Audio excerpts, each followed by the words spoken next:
Quase 3 milhões de jovens abandonam a escola no Brasil. Já está aqui, ó. Vocês imaginem, são 3 milhões de jovens à deriva de uma vida promissora, de uma vida mais digna, até de constituir uma família.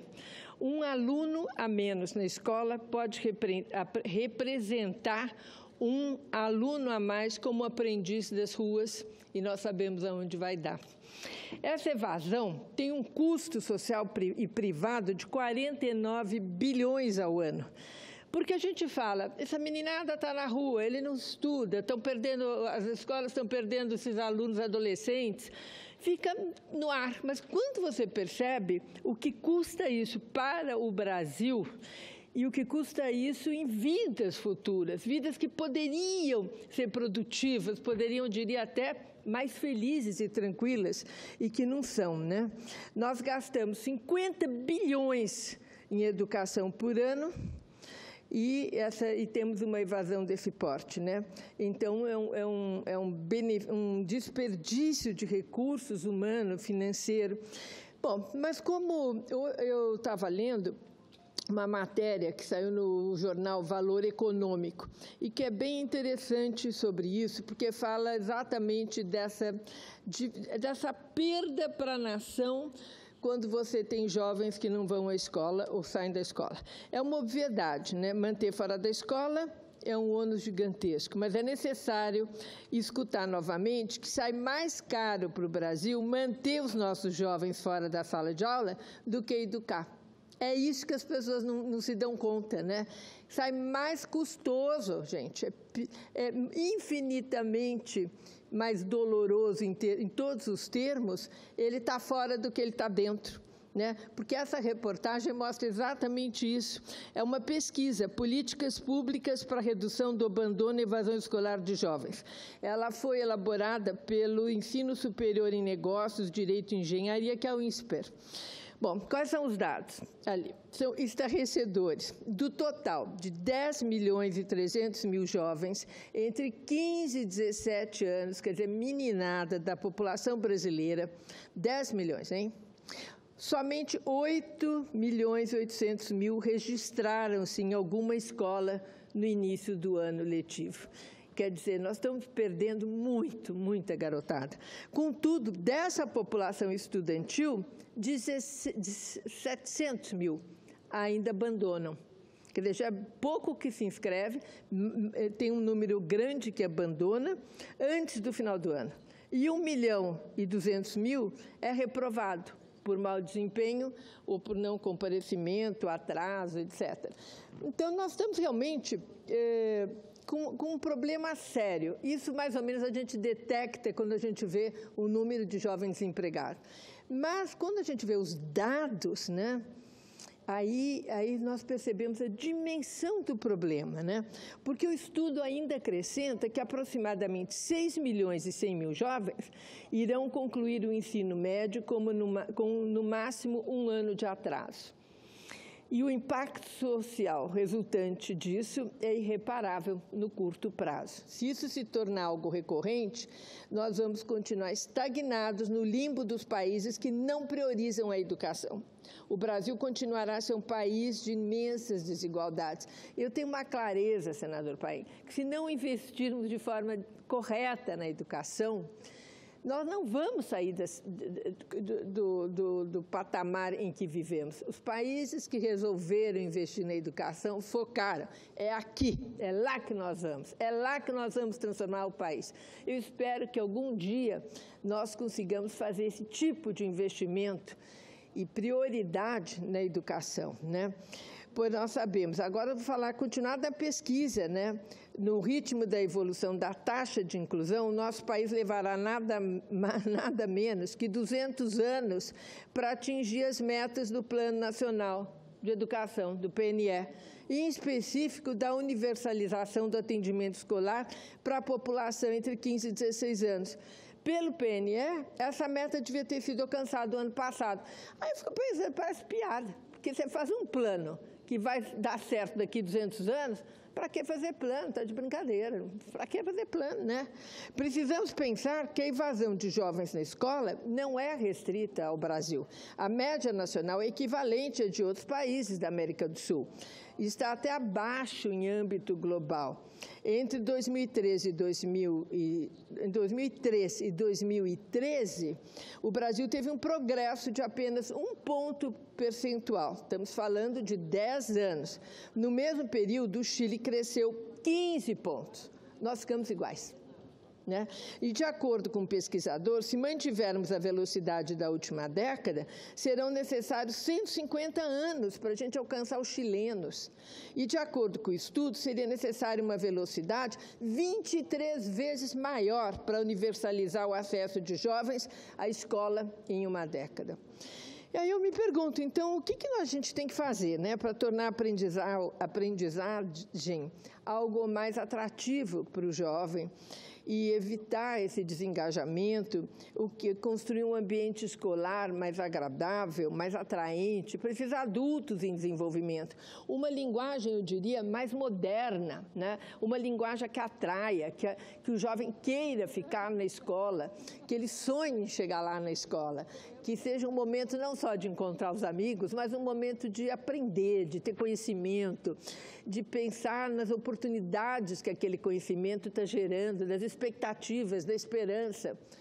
Aí eu sempre tenho a clareza que não adianta só recurso, tem que investir no professor. É o caminho. Se não investir no professor, e aí eu diria, geralmente, às vezes você empaca num corporativismo, né, e fala, não, mas tem que ser o salário. Salário tem que ter e tem que vir junto, mas tem que investir na formação. E se a formação hoje é tão deficitária, nós temos que investir em cursos de formação que sejam oferecidos para esses professores, né?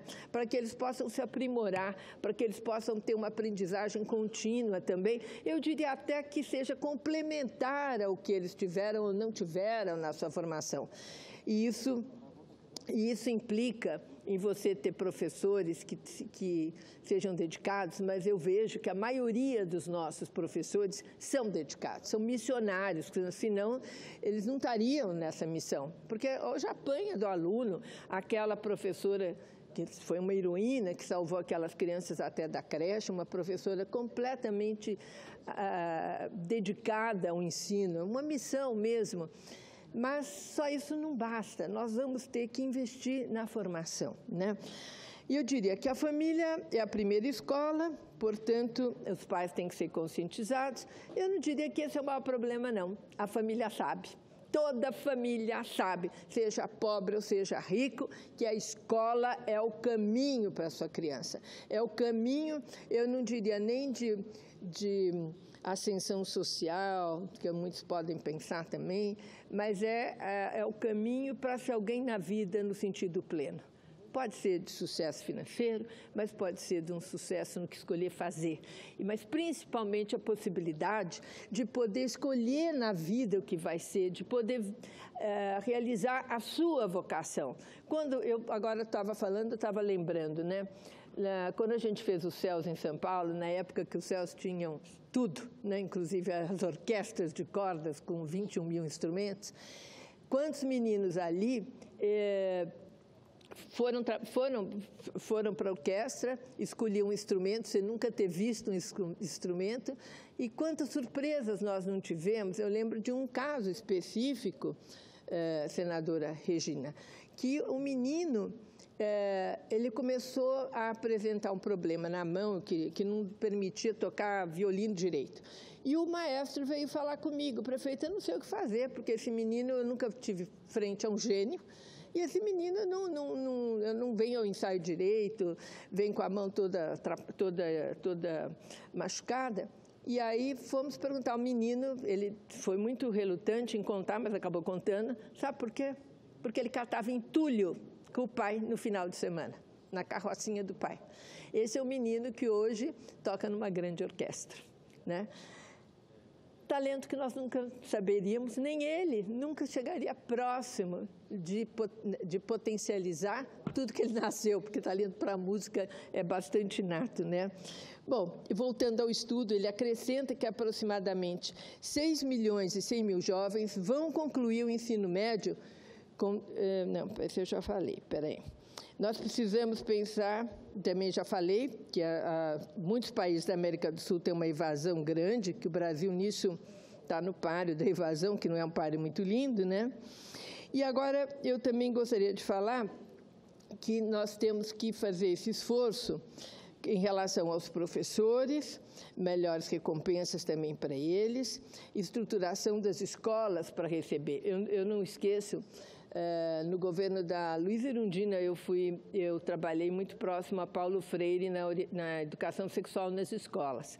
E ele falava, eu lembro, Marta, tem que ter beleza, as crianças têm que entrar num lugar muito diferente da casa pobre que eles vêm, onde falta vidro na janela, onde as coisas não funcionam, onde a comida às vezes não chega para todos. E isso sempre ficou na minha cabeça quando a gente desenvolveu os CELS na Prefeitura de São Paulo, era essa ideia.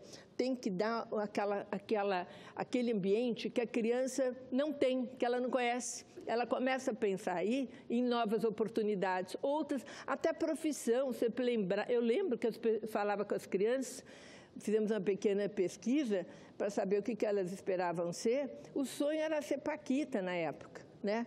Quer dizer, e para o menino era ser Ronaldinho na época. É porque é o que ele via que podia sair daquele lugar que ele estava.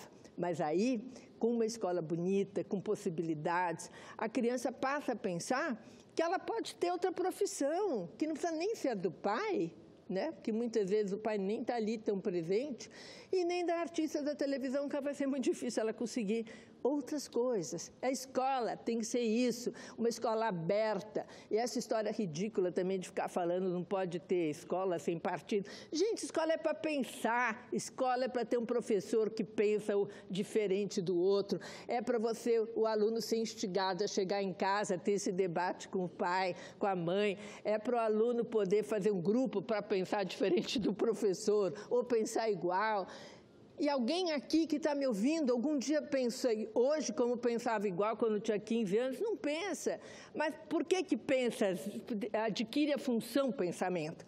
É porque é instigado a pensar. Tem bons professores que estimulam. Isso é escola de verdade, né? Então, também quero agora terminar dizendo que eu relatei na Comissão de Educação, Cultura e Esporte, o PLS 525 de 2009, que faz constar em lei a comprovação de condições adequadas de construção e de equipamentos pedagógicos para o funcionamento das escolas de educação básica. E esse projeto ele pode auxiliar muito a atração, que é aquilo que eu mencionava, pelo ambiente escolar, e pode também dar mais efetividade aos esforços de construção de sistemas de ensino eficientes e que vão garantir uma educação melhor.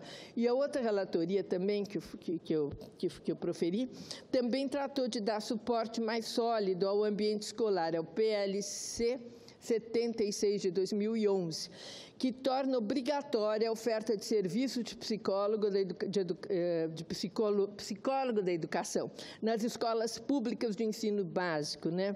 Hoje nós temos automutilação, nós temos a internet também ensinando tudo que não pode também, temos o bullying na escola, o bullying cibernético, né? Agressões que envolvem professores.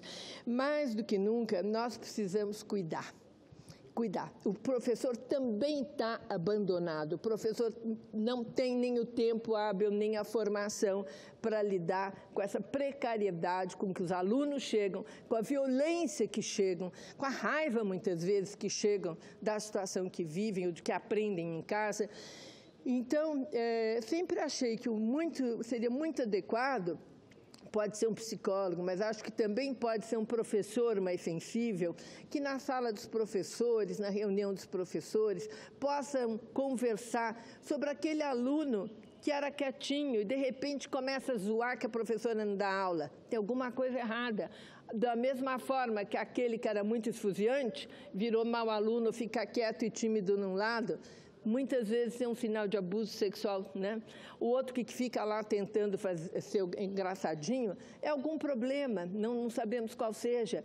Mas se tem algum professor que possa ajudar ajudar o professor a detectar esse aluno que está com comportamento que está atrapalhando a escola ou mudou de comportamento, isso pode ajudar muito, porque essa pessoa na escola, o psicólogo ou um professor que faz esse papel, pode conversar com esse aluno, pode visitar a família também, aí o assistente social pode entrar. Todos esses instrumentos modernos nós temos que pôr à disposição hoje do nosso aluno.